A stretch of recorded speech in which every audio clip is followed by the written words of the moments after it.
আইপিএলে পাঞ্জাব কিংসের প্রধান কোচ হয়েও দলের ভারতীয় ক্রিকেটারদের প্রতি মোটেও আস্থা রাখতে পারছেন না রিকি পন্টিং। অফ ফর্মে থাকলেও তার কাছে বিদেশি ক্রিকেটাররাই সর্বেসর্বা। অজি এই কোচের বিরুদ্ধে এমনই অভিযোগ তুলেছেন ভারতের সাবেক ক্রিকেটার মনোজ তিওয়ারি। ভারতীয়দের অবহেলা করলে কোচ হিসেবে পন্টিং কোনোদিনও ট্রফি জিততে পারবেন না বলেই মনে করেন কলকাতা নাইট রাইডার্সের হয়ে আইপিএল জয়ী এই ক্রিকেটার।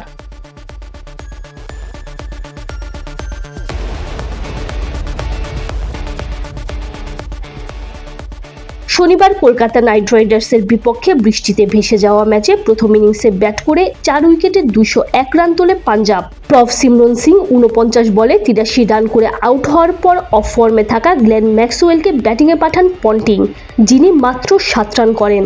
এরপর নেহাল ওয়াধিরা কিংবা শশাঙ্ক সিং এর মতো ইনফর্ম ব্যাটারকে না পাঠিয়ে মার্কো ইয়ানসনকে ব্যাটিংয়ে পাঠান পন্টিং, যিনি কিনা স্পেশালিস্ট ব্যাটারই নন।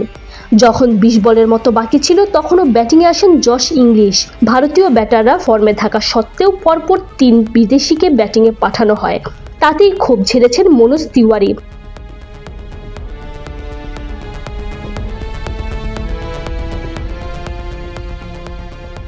নিজের এক্স হ্যান্ডেলে তিনি লিখেন, আমার মনে হয় পাঞ্জাব এবারের আইপিএল শিরোপা জিততে পারবে না, কারণ আমি লক্ষ্য করলাম ওদের ব্যাটিংয়ের সময় ফর্মে থাকা ভারতীয় ক্রিকেটার শশাঙ্ক সিং কিংবা নেহাল ওয়াধিরাকে ব্যাটিংয়ে নামানো হলো না।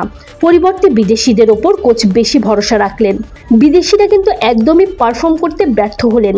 এটা ভারতীয়দের ওপর ভরসার অভাবকে স্পষ্ট করছে।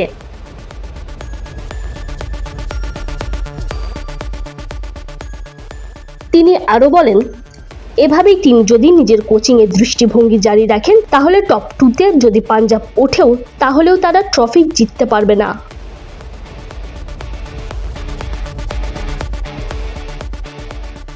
এর আগে কখনোই আইপিএল শিরোপা জিততে না পারা পাঞ্জাব কিংস এবারের আসরে ভালো অবস্থানে থাকলেও তিওয়ারির মতে দলের ভারতীয় ক্রিকেটাররা রিকি পন্টিংয়ের পক্ষপাতিত্বের শিকার হচ্ছেন। এখন পর্যন্ত 9 ম্যাচে 5 জয় আর 1 ড্র নিয়ে পয়েন্ট টেবিলে 4-এ অবস্থান করছে প্রীতি জিন্তার দল।